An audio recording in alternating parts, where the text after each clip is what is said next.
Let's welcome back Heidi. Say hi to everybody, Heidi. Hi, hello, Heidi. Heidi. Hi, Heidi, tell us a little bit about it. Yeah, that was weird. Tell us a little bit about your background and what you've been up to in your new startup here. Sure. So I used to be on the U.S. national team for Taekwondo. I made my first national team when I was 16, and I was on the U.S. national team for 6 years.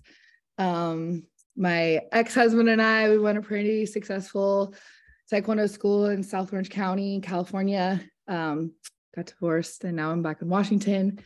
So I opened my Taekwondo school about 9 months ago in Woodinville, Washington. I a couple of my Mercer Island friends over here. What?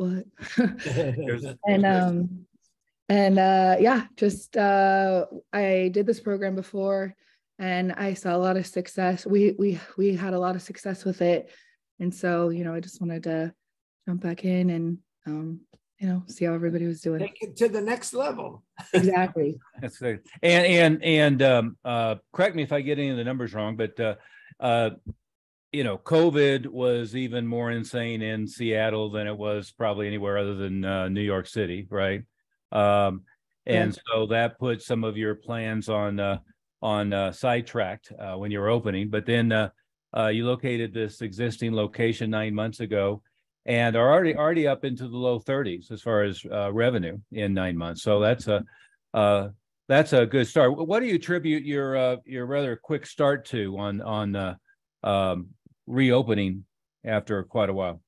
Yeah. So when we did the program before, we were always able to launch, we always had a basic and we always had a black belt club, but we were never able to pull off a leadership, or we just didn't have the balls to do it. I think the frame that you put on it yesterday, correct me if I'm wrong, is an awful lot of what we were suggesting didn't get implemented due to lack of having the balls to just implement. Yeah, totally. And so not on your side, I will correct. Yes, that is correct. And so I wasn't trying to make a dig at your ex-husband. It's all right. Dig away. Just kidding. No, and so I basically just used everything that we had learned, 7 years ago. So I started with the basic, I started with a black belt club, and I'm now starting with the leadership. I just launched it last week. And so I just did all of the old numbers, right? So basic 197, black belt club 297, leadership 397. And last month, I think it was like month 8 or 9, and I did like 36,000. 90% connected to you. Go ahead. Yeah. Okay. Say that one again. Somebody to Yeah. So I think it was like month 8 or something, 8 or 9 last month. I did 36,000 in my first, within my first year of being open, which I thought was pretty cool. Excellent. And as far as tuition, which can certainly be a topic today a little bit, but it's not my primary thing I wanted to cover, is what we're seeing now, I think, is most of the schools that are the $1 million schools. Paul, you're in that category. What are your rates right now? 325, 400, and then 495. Yeah. So 325 for a trial enrollment, and again, a pretty good jump from where you're at right now. That's the 20-month basic program that everybody else refers to. I call it a trial enrollment, but yes, same idea. Yeah. But if you say trial, they'll think an intro sometimes. So yeah, it is the 12-month commitment. Yes. I see William Wong on here. William, you were famous for stating your number one. that feedback echo must be coming from William. I think so. Sorry about that. That's okay. William, you were famous for your number one takeaway from Florida was you needed to raise your prices. Share that briefly with everybody. What your blinding flash of the obvious was at that meeting. Well, for our pricing, I needed to increase my the Black Belt Club and the Black Belt Leadership pricing. Mhm. My current pricing right now is at 297, but I am considering raising it up on my basic trial program that you're talking about. Mhm. The 297 has worked really nicely right now. I get a little bit of resistance, and I think that might just. So are come we from calling the process. every person?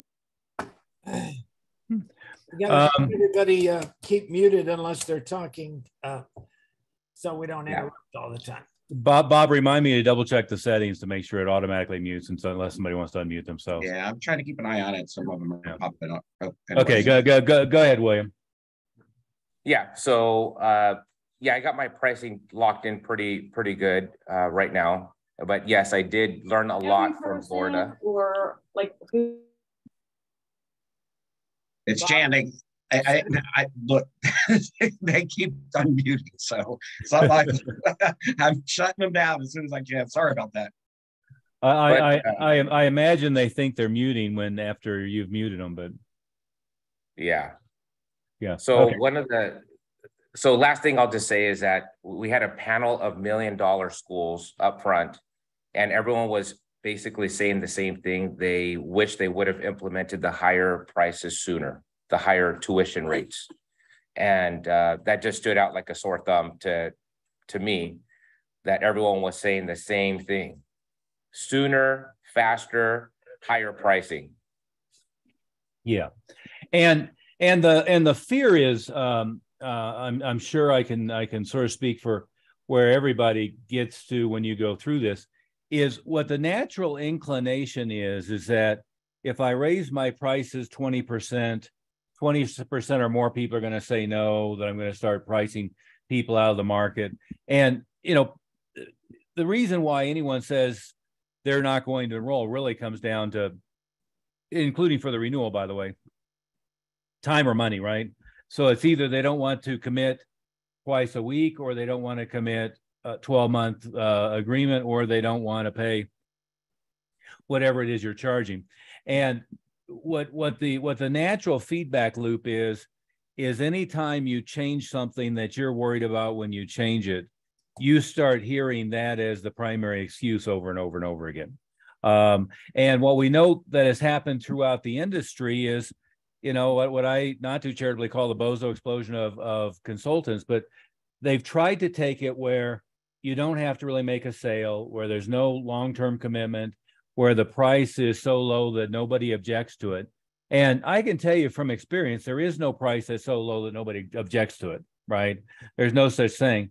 What there tends to be is there tends to be a point at which you start pricing some people out of the market.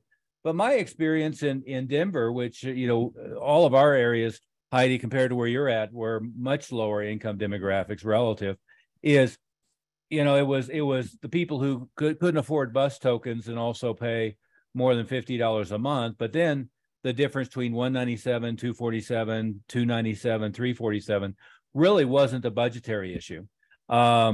And the only place it was a budgetary issue, and this, you know, on the Quick Start, we don't spend much time on renewal, but the only time it ever got to be a budgetary issue was when we were doing the leadership program, and we were doing the leadership program with instead of, you know, double, and then that's the entire family, we were doing, you know, everybody pays, and, you know, a tiered rate.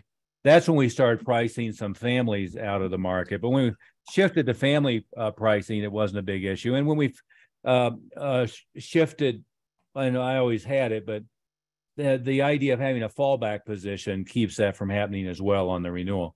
On the enrollment, is what I want to talk about predominantly today is building the perception of value through the process. And what you want to do, and I don't know how many hundreds, if not thousands of times I've heard this when I've personally done intros and enrollments in our schools, is what you want is when you get to price is if you get pushback, the pushback is, oh my goodness, this program is worth so much more than you're asking. It's just more than I had budgeted. I got to figure out how to do it. See, I don't mind hearing that, right? What, you know, and I usually mean this metaphorically. Every now and then I had a staff member that I meant it literally. But if they say, this is a lot of money for what you're, for what you're offering. That's when you go hit the instructor in the shins with an Eskrima stick. Something went wrong with the first intro, second intro with the process.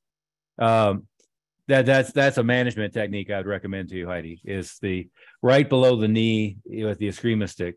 But what happens is if anybody ever really thinks that what you're providing isn't worth isn't worth a multiple of what you're charging, that means you haven't done a good job in the introductory process proving value. And again, that's what I wanted to talk about today, picking up from where we've been the last few weeks, is really having that process of proving value